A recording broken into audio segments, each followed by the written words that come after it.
사랑하는 성도 여러분, 그리고 성경적 가치관 채널을 통해 날마다 영적 성장을 꿈꾸시는 시청자 여러분, 진심으로 환영합니다.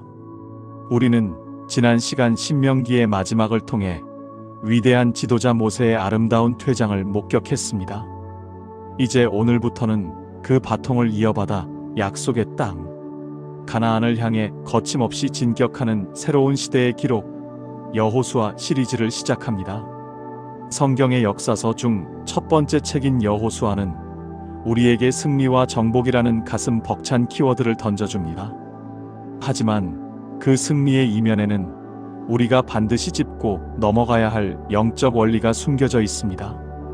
오늘 우리가 함께 나눌 여호수아 1장부터 5장까지의 여정은 광야 훈련을 마친 이스라엘이 어떻게 요단강이라는 마지막 장애물을 건너 약속의 땅에 발을 내딛는지 그 준비 과정을 다룹니다.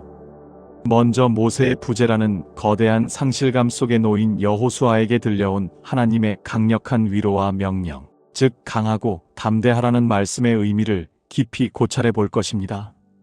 이어지는 대목에서는 이방 여인 라합의 놀라운 신앙 고백과 정탐의 과정을 살피고 언약궤를 앞세워 요단강을 가르는 기적의 현장을 지나 전쟁 직전 길갈에서 행한 할례와 유월절을 통해 승리의 비결은 군사력이 아니라 오직 하나님과의 바른 관계에 있음을 함께 확인해 보고자 합니다.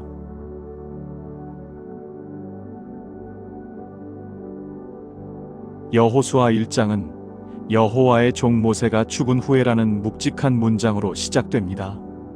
이 짧은 한 줄에는 이스라엘 전체가 느꼈을 막막함과 두려움이 고스란히 담겨 있습니다. 40년 동안 신처럼 의지했던 지도자가 사라진 상황. 이제 막 정복 전쟁을 시작해야 하는 여호수아의 어깨는 세상 그 누구보다 무거웠을 것입니다.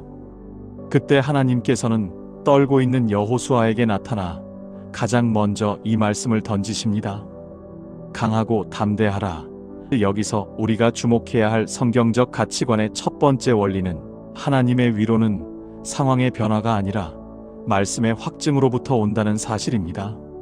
하나님은 여호수아에게 정교한 전술을 가르쳐 주거나 강력한 신무기를 쥐어주지 않으셨습니다. 대신 내가 모세와 함께 있었던 것 같이 너와 함께 있을 것이라는 약속을 주셨습니다. 하나님 나라의 전쟁에서 가장 무서운 적은 가나안의 거인들이 아니라 내 안에 싹트는 하나님이 부재하신 것 같다는 불신앙입니다. 하나님께서는 여호수아에게 승리의 유일한 조건으로 율법의 묵상을 제시하십니다. 이 율법책을 내 입에서 떠나지 말게 하며 주야로 그것을 묵상하여 그 안에 기록된 대로 다 지켜 행하라. 그리하면 내 길이 평탄하게 될 것이며 내가 형통하리라. 세상의 가치관은 정복을 위해 칼을 갈고 체력을 기르라고 말하지만 성경은 말씀을 읊조리고 묵상하고 그 법도에 머무는 것이 곧 형통의 길이라고 선언합니다. 여호수아의 이름 뜻인 예호슈알, 즉 여호와는 구원이시다라는 고백이 실제 삶의 정복 현장에서 증명되는 순간입니다. 하나님의 음성을 들은 여호수아는 즉시 백성의 관리들에게 명령하여 양식을 준비하게 합니다. 그리고 루벤, 갓, 므낫세 반 지파에게 요단 동편에서 약속했던 대로 형제들과 함께 전쟁에 참여할 것을 독려합니다. 여기서 우리는 공동체의 일치와 순종의 가치를 봅니다. 백성들은 여호수아에게 놀라운 대답을 내놓습니다. 우리가 모세에게 순종한 것 같이 당신에게 순종하려니와 오직 당신의 하나님 여호와께서 모세와 함께 계시던 것 같이 당신과 함께 계시기를 원하나이다. 사랑하는 성도 여러분, 새로운 시대는 새로운 건물이나 시스템으로 열리는 것이 아닙니다. 하나님의 약속을 신뢰하는 지도자와 그 권위에 기꺼이 순종하며 함께 전진하는 백성들이 있을 때 열리는 것입니다. 여호수아 1장은 우리에게 묻습니다. 당신은 지금 눈앞의 가나안 거인들을 보며 떨고 있습니까? 아니면 내가 너를 떠나지 아니하며 버리지 아니하리라 하신 하나님의 음성에 귀를 기울이고 있습니까? 오늘 이 장을 통해 우리가 붙들어야 할 진리는 명확합니다. 두려움은 정복의 대상이지 굴복의 대상이 아닙니다. 하나님의 말씀이 내 입과 마음에서 떠나지 않을 때 우리는 비로소 세상이 줄 수 없는 담대함을 얻게 됩니다. 이제 우리는 여리고성을 정탐하러 간 두 정탐꾼과 그곳에서 만난 뜻밖의 믿음의 여인 라합의 이야기를 통해 하나님께서 어떻게 이미 가나안 땅을 흔들고 계셨는지 그 생생한 현장으로 가보겠습니다. 하나님의 격려로 무장한 여호수아는 이제 실질적인 첫 발걸음을 뗍니다. 그는 시딤에서 2명의 정탐꾼을 비밀리에 여리고로 보냅니다. 여리고는 당시 가나안으로 들어가는 관문이자 이중 성벽으로 둘러싸인 난공불락의 요새였습니다. 인간적인 눈으로 볼 때 정복이 불가능해 보이는 그 거대한 성벽 안에서 하나님께서는 이미 승리의 씨앗을 심어두고 계셨습니다. 그 씨앗은 놀랍게도 이스라엘의 군사적 지략이 아니라 여리고의 비천한 여인 라하브, 즉 라합의 입술을 통해 터져나옵니다. 정탐꾼들이 라합의 집에 유숙한다는 소문이 돌자 여리고 왕은 즉시 추격대를 보냅니다. 절체절명의 위기 속에서 라합은 목숨을 걸고 그들을 지붕의 3대 뒤에 숨겨줍니다. 그녀는 왜 이런 무모한 도박을 했을까요? 그것은 단순히 살아남기 위한 비겁한 선택이 아니었습니다. 라합은 이미 온 세상의 주인이 누구인지를 정확히 꿰뚫어 보고 있었습니다. 그녀는 정탐꾼들에게 고백합니다. 여호와께서 이 땅을 너희에게 주신 줄을 내가 아노라. 너희의 하나님 여호와는 위로는 하늘에서도 아래로는 땅에서도 하나님이시니라. 이 대목에서 우리는 성경적 가치관의 놀라운 역설을 마주합니다. 가나안 최고의 지식인도 무력을 가진 왕도 알지 못했던 진리를 이방의 여인이 먼저 선포한 것입니다. 그녀는 이스라엘이 홍해를 건넜던 사건과 요단 저편 아모리 왕들을 진멸했다는 소문을 들었을 때 여리고 사람들의 마음이 녹았고 정신을 잃었다고 증언합니다. 성도 여러분, 우리가 두려워하는 세상의 높은 벽은 사실 하나님의 위엄 앞에서 이미 떨고 있습니다. 우리가 가져야 할 담대함은 내 능력이 아니라 적들의 마음을 이미 흔들어 놓으신 하나님의 주권에서 비롯된다는 사실을 잊지 마십시오. 라합은 정탐꾼들에게 자신과 가족의 생명을 보장해 달라는 오트 에메트에, 즉 진실한 증표를 요구합니다. 이에 정탐꾼들은 그녀의 집 창문에 붉은 줄을 매달라고 지시합니다. 이 붉은 줄은 성경 전체를 관통하는 매우 중요한 구속사적 상징입니다.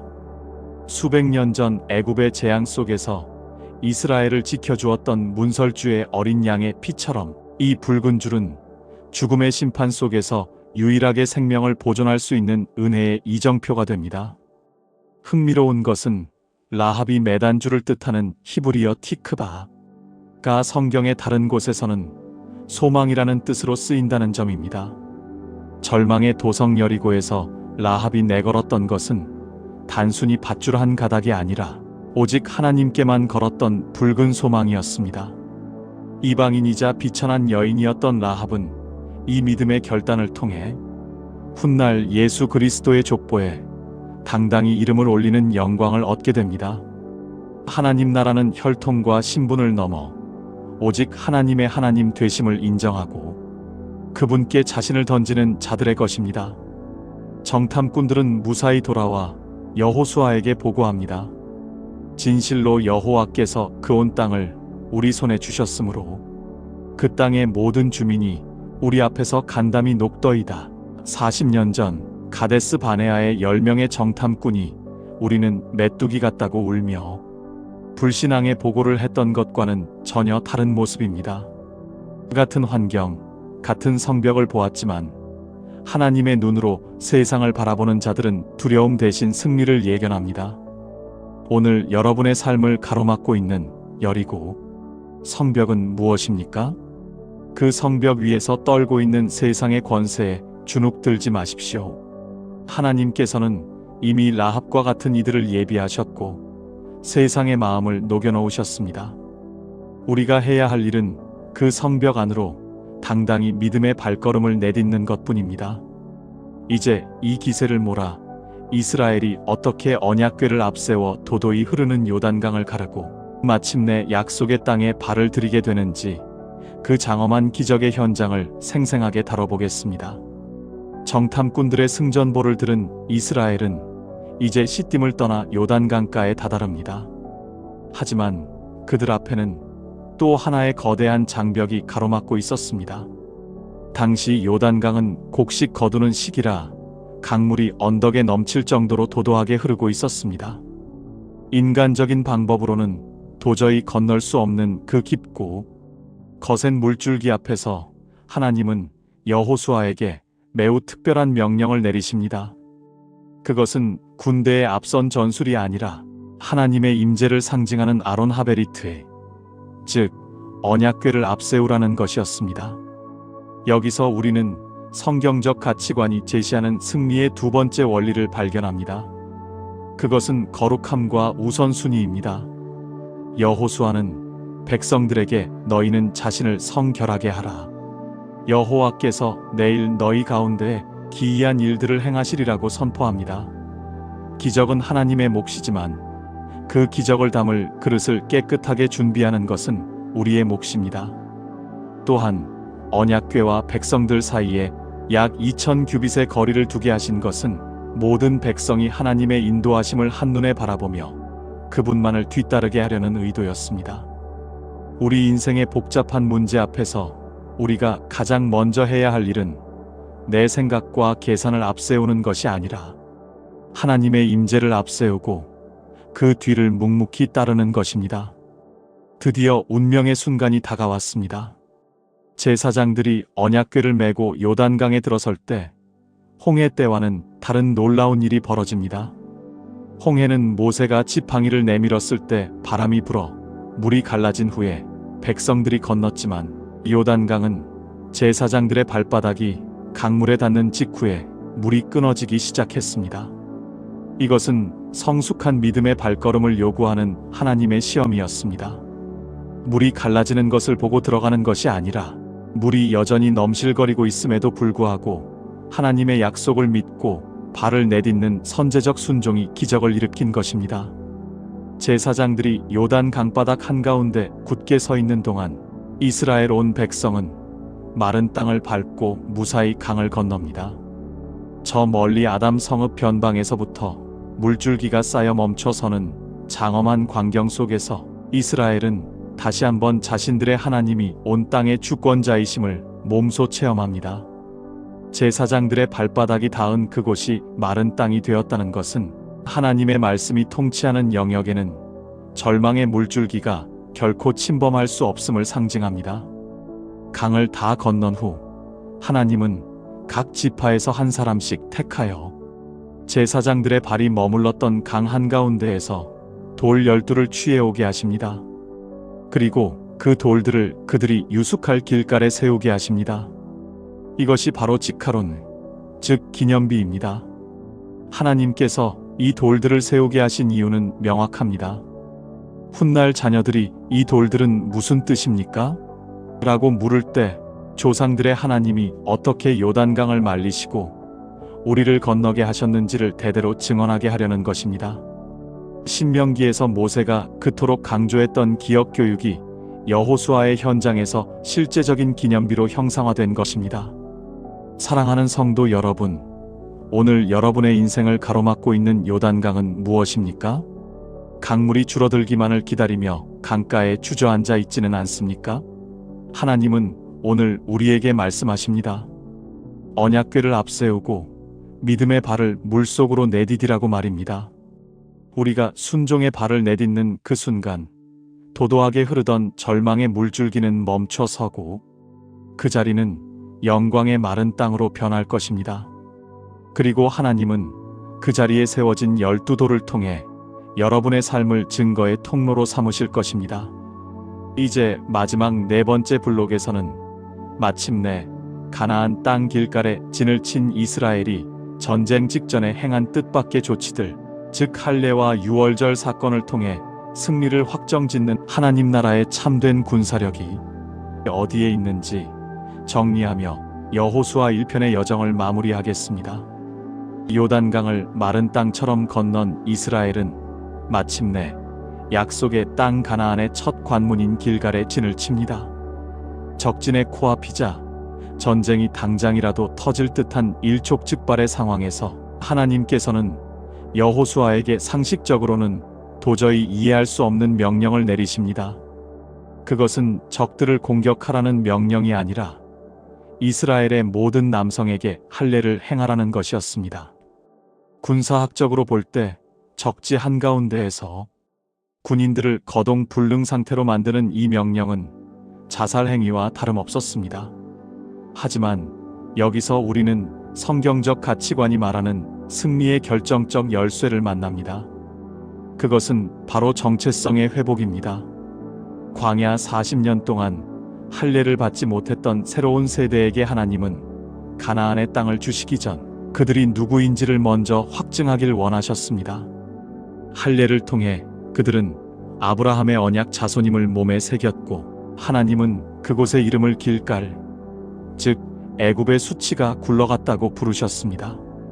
과거 종이었던 신분, 광야에서의 원망과 실패라는 부끄러운 과거를 다 굴려보내고 이제 거룩한 하나님의 군대로 거듭나게 하신 것입니다. 승리는 칼의 예리함에 있지 않고 하나님 앞에서 내가 누구인지를 분명히 아는 성결에 있음을 보여주는 대목입니다. 이어지는 유월절 예식과 만나의 그침 또한 깊은 영적 의미를 담고 있습니다.